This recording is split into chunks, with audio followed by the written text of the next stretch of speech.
गांव की सुबह, सूरज की किरण मिट्टी पर गिर रही है, पक्षियों की चहचहाट, हल्की धूप। लेकिन इस सुकून के बीच छुपा है एक दर्द जो हर महिला के दिल में गहराई से बैठा हुआ है। कर्ज का दर्द। सीता एक साधारण सी मेहनती महिला, सुबह उठकर पानी भरती, खेतों में मदद करती, बच्चों को स्कूल भेजती। लेकिन उसके सिर पर रखा था कर्ज का जाल, नोल का जाल। सीता ने सोचा, रोज रोज मजदूरी करके पैसे कमाना बहुत मुश्किल है। कभी काम मिलता है, कभी नहीं मिलता, और बच्चों का परवरिश ठीक से नहीं हो पा रहा है। पति पत्नी दोनों मजदूरी करके थक जा रहे हैं, लेकिन अपना दैनिक खर्चा निकालना बहुत मुश्किल हो रहा है। क्यों ना कोई अच्छा बिजनेस किया जाए। पति बोला, बिजनेस के लिए पैसा चाहिए, वो कहाँ से मिलेगा? और बिजनेस चलाना इतना आसान बात नहीं है। पैसा हम लोग कहाँ से लाएंगे? पत्नी बोला, हम मायके में सुने हैं बहुत लोग किश्ती नोट लेते हैं। एजेंट लोग किस तरह आसानी से किस्त नोट देते हैं। हम लोग भी कुछ अच्छा सा बिजनेस करके गुजारा कर लेंगे। इस तरह किस्ती ले लोग, डेली मजदूरी भी तो नहीं मिलता जी इस जमाने में, और महंगाई आसमान छू रही है। पत्नी बोल रही है, क्यों ना हम लोग पास वाले जमीन पर सब्जी उगाएंगे और उसको बाजार में जाकर बेचेंगे, काफी मुनाफा होगा। खेती के लिए मेरे पास न तो बैल है और न ही हल है, न ही पानी का कोई सुविधा है। फिर खेती कैसे होगा? पति बोला, सब हो जाएगा जी, आप टेंशन मत लीजिए। कल हम दीपू से मिलकर सब समाधान कर देंगे। इस तरह घुट घुट कर कब तक जिएंगे? बच्चों का अच्छे स्कूल में पढ़ा ही नहीं पाएंगे, और शादी ब्याह, बीमारी, सर्दी खांसी का इलाज कैसे कर पाएंगे? हमने सोच लिया कि हम किश्ती नोट लेंगे और आराम की जिंदगी जिएंगे, और कोई अच्छा सा बिजनेस करके उसको चुका देंगे। कोई टेंशन नहीं होगी। फिर सीता अगले ही दिन दीपू से मिलकर एजेंट बाबू से भेंट करने चली गई। दीपू बोली, देख सीता, तुम दोनों मैया बीवी अगर सब्जी का बिजनेस अच्छे से कर लेगी तो कोई टेंशन की बात नहीं होगी। जितना भी किस्त की रकम आएगी, हर महीना उसे पाई पाई करके चुका देना।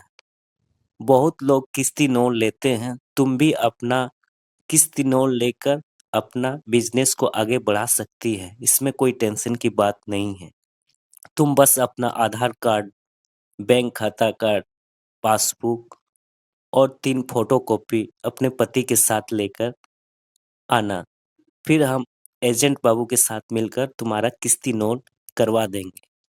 एजेंट बाबू के ऑफिस में पहुंच गए दोनों। सब कुछ चेक करने के बाद शाम को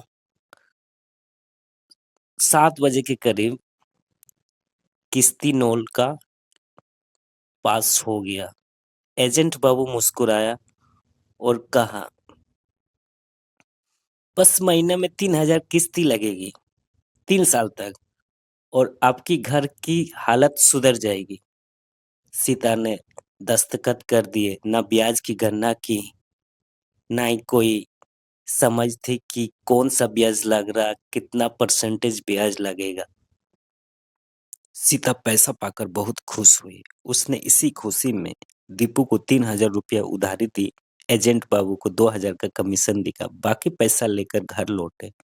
दोनों मियाँ बीवी रात भर सोचते रहे कि कौन सा बिजनेस किया जाए, किसमें जल्दी से बेनिफिट होगा, कि सारा किस्ती नोट चुकाकर अच्छा भविष्य का निर्माण किया जाए।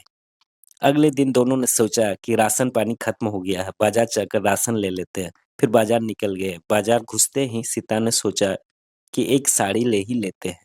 फिर दुकान से निकले तो कम से कम 3 साड़ी लिए, बच्चों के लिए भी कुछ कपड़े लिए, और राम भी एक जींस और एक शर्ट लेकर निकले। और फिर बाद में राशन की दुकान में भी बहुत सारा राशन लिए और सब्जियां भी लिए। इस तरह काफी खर्चा करने के बाद जो रकम बचा उससे निर्णय लिया गया कि बोरिंग किया जाए और सब्जी का बिजनेस आगे बढ़ाया जाए। बोरिंग तो किसी तरह कर लिया, फिर चापाकल लगाने के लिए पैसे नहीं बचा था। जो पैसा था वो उसकी बेटी बीमार हुई तो अस्पताल में भर्ती किया गया। उसमें बहुत सारा खर्चा हो गया। फिर सीता के पास कोई बिजनेस करने के लिए कोई भी सूझ नहीं रहा था कि किस तरह पैसा आएगा। फिर दीपू ने उसको सुझाव दिया कि और एक किस्ती लोन ले लो, फिर चापाकल लगाकर बिजनेस आगे बढ़ाओ। इन लोगों को समझ में कुछ आया नहीं, ना आओ देखा ना था। फिर से एक किस्ती लोन ले लिए दूसरे एजेंट के पास। रकम इस बार थोड़ा सा कम मिला। किस्ती का रकम 2500 रुपया पर महीना फिक्स हुआ,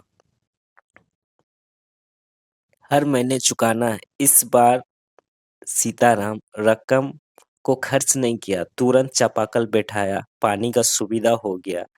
सिर्फ बैल से जोत कर खेती करना था, बाकी सारे भी इंतजाम कर ही लिए किसी तरह। गांव में भी 2 लोगों से उधारी ले लिए। इस तरह सब इंतजाम हो ही गया। खेती तो समय मांगता है, आज रोपने से कल ही फल देगा ऐसा जरूरी तो नहीं है।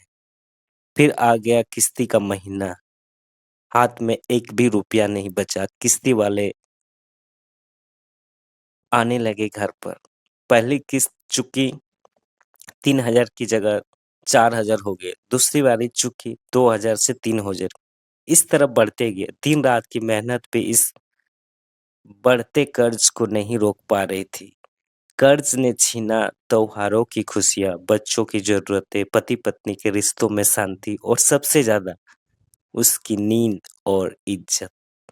हर हफ्ते एजेंट घर आता, पैसा नहीं तो गहना दे दो, नहीं तो किसी और से लेकर ही दे दो। सीता की आंखों में आंसू थे, लेकिन किस्त का हिसाब कभी नहीं भरा। वो खुद से कहती, मैं मेहनत करके थक गई हूँ, फिर भी क्यों नहीं हो रहा। और उसी दिन महिलाओं ने फैसला लिया कि एक दूसरे की मदद करेंगे। मिलकर उन्होंने बनाया महिला बचत समूह। हर महिला रोज 10 से 20 रुपया जोड़ने लगी। 3 महीने में उसके पास इतना पैसा हो गया कि वो उस ग्रुप में अन्य साथियों को ब्याज पर लोन दे सकती थी। फिर सब मिलकर सीता को ग्रुप लोन दिया। ब्याज के साथ साथ सीता का कर्ज बढ़ता जा रहा था। कमाने के लिए कोई था ही नहीं। गांव में कर्जा, महिला ग्रुप लोन का कर्जा और किस्ती वाले एजेंट का कर्जा। फिर महिला आपस में लड़ाई झगड़ा करने लगी। किस्त का ब्याज नहीं दे पा रही है तो लिया ही क्यों। सारे गहने बेचे फिर भी नहीं चुका पा रही थी। आमदनी अठन्या, खर्चा रुपया जैसे हालत हो गई थी।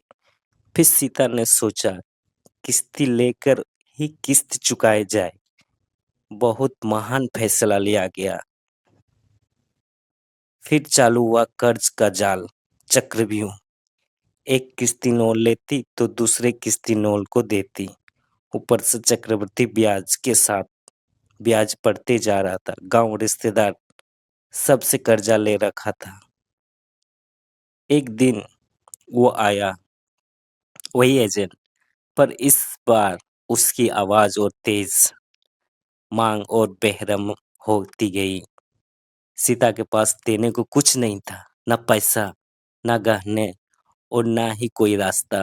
वो टूटी हुई आवाज में बोली, ले जा मेरा घर, घर वाली जो जिस मिट्टी पर राम ने बचपन बिताया, जहां उसकी माँ ने उसके लिए चूल्हा जलाया, उस मिट्टी को उसे कर्ज के लिए बेच देना पड़ा। पूरा गांव तमाशा देखता रहा। किसी के पास समाधान नहीं था। वो घर और बाड़ी बेचकर सीता ने कर्ज चुकाया और खुद खाली हाथ बैठ गई। वो बैठी थी, टूटी थी, थकी हुई, हार चुकी। फिर दोनों अगले दिन शहर की ओर रवाना हो गए बच्चों के साथ।